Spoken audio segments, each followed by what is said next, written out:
Hello mech warriors and welcome back to the Mech Lab, where we try to be a better mech commander every day. Today I wanted to talk about the much vaunted design, the Marauder. The Marauder is beloved by many for its awkward gangly looks and its ability to slap you with PPC cannons. But the Introtech Marauder 3R is actually a very flawed design. Today I'll point out its flaws to you and tell you about several mechs that you can take that are much better than the Marauder in its role. So firstly, what is the Marauder? Well, it's an Introtech support unit. It has 3 weapons that fire at medium range 12, an AC-5 and 2 PPCs, producing a total of 21 heat. But considering that these weapons aren't particularly long ranged, you're probably going to be moving a lot with the Marauder. And having only 16 heat sinks, this unit is going to run into some heat problems pretty quickly. Essentially, you can fire the long-range weapons all together once, and then you have to cool down for a turn by firing just a single PPC. Pulling it up in Mega Mech Lab, we see that the left torso has only ammo in it, meaning that any crit to the left torso will instantly kill the mech. It has 2 heat sinks in each leg, meaning that it can cool off while in the water, but any experienced mech warrior knows that standing in water is a recipe to have your mech destroyed. All it takes is a single knockdown, and you can very easily have a breached armor location, which will kill your mech instantaneously. To top off all of those other issues, the Marauder has heavily armored arms, which makes sense considering that its main armaments are in there, but it neglects armor on its side torsos and legs in favor of the center torso and arms, meaning that it's very easy to have either a leg blown off, which completely removes your mobility, or have your side torso blown off and the arm falls off anyways. But when you've got a mech that is really vulnerable to getting its side torso blown off with ammo, that's a recipe for disaster. So the Marauder is a bit of a walking bomb. One other thing to note is that range 12 snipers are really only viable in Introtech. They kind of get outclassed after the clan invasion era. And even in Introtech, these units are pretty close to being in the same range as a large laser, meaning that much more dangerous brawlers can pretty easily close with you and just out damage you really badly. If you are within range 12 of a Wolverine, it is within 1 turn of closing with you into effective medium laser range. That's a dangerous place for the Marauder to be. So what should we take instead of the Marauder 3R? First, let's look at other options in the same chassis. In my opinion, one of the better versions of the Marauder is the Marauder 3D. This unit removes the cursed AC-5 and takes that tonnage and puts it into heat sinks instead, replacing it with a large laser. So now the Marauder has enough heat sinking that it can fire both of its PPCs on the move and only pick up 2 heat, and it's much easier for it to shed that heat. It's also much better at defending itself at close range. You can fire your PPC and all your lasers together and pick up 4 heat. That is a significant barrage of energy weapons for an enemy that's trying to close with you. Unfortunately, it doesn't fix the armor problem. Most Marauder variants in this era still have thin torsos and thin legs. This design and our next design are only available to the Free Worlds League. It seems that the Free Worlds League has mastered the art of making good PPC units, because our next alternative is the Warhammer 6D. The Warhammer is a slightly smaller mech at 70 tons, meaning that it will do a little bit less melee damage, but again, it has the 20 heat sinks that you need to fire both the PPCs very comfortably. It has a good array of close range weapons to defend itself from cavalry and flanker mechs, and it has a really good armor spread. 30 armor on the legs is fantastic, 22 armor on the arms and the torsos is excellent, and it only has 1 less center torso armor, while maintaining very good rear armor as well. So it's hard to flank this thing, it's hard to kick its legs off. Unlike normal Warhammers, which only have 15 armor on the legs, this Warhammer is built for brawling, but still has a great long-range complement in that Introtech era. Both of these designs do cost about 100 extra battle value, but that's really a small price to pay for being able to fire your PPCs a lot more consistently. And especially in the case of the Warhammer, it's a small price to pay when you have significantly more armor, able to take an AC-20 in any location without going internal. Moving up the scale in cost, we have the Thug 10E. This is a great brawling unit. It's still 4.6, but it's a little heavier than the Marauder, meaning that it has more internal structure and more melee damage. And again, it has fantastic armor. Its arms have 25 and the torsos have 24. Center torso is a little bit thinner than the Marauder, but 33 armor on the legs. Those legs are not going anywhere. Unlike our last two preferred models, this does carry ammunition. It has two SRM4s, great for crit seeking into the openings that the PPCs make. It does have a small heat sinking problem, only has 19 heat sinks, meaning that it will heat up a little bit firing those two PPCs, but that's not the biggest deal. Essentially, you just have to take a cool off turn every 3 or 4 turns. That's pretty minor overall, and it's actually pretty easy to do. You can just fire one PPC and both of the SRMs shed 4 heat, or if you're on the move, you shed 2 heat. And very importantly, if we just look at the layout of what's in the torso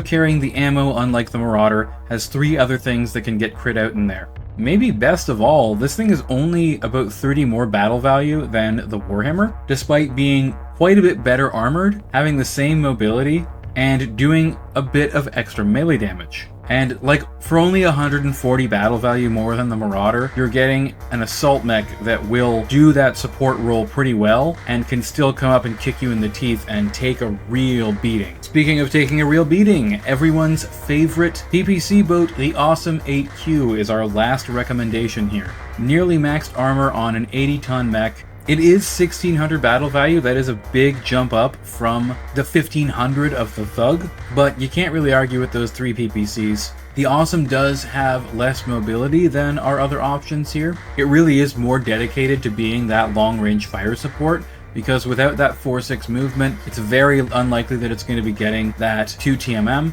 and it's going to be a little bit harder for it to get into a good sniping position. But with very hefty frontal and rear armor and no ammo to explode, the Awesome is an absolute brick. If you have any recommendations for Intratech snipers, or if you'd like to talk about some great variants of the Marauder that you love to play, please leave a comment. I would love to hear from you. Or, you can yell and scream at me about how I'm totally wrong about the Marauder and it's the greatest mech of all time. I will mention that if you're playing with quirks on, the Marauder is insanely good. It has command mech and narrow low profile, which is extremely powerful on a mech with as much armor as this, especially if you can tuck it away in some heavy woods at long range somewhere. And I think that that's actually the reason why the Marauder is so well thought of in universe. It's because its quirks are so good, not its base game rules. Remember to like, share, and subscribe. Really helps the channel out. Thanks for watching, Mech Warriors, and have a great day.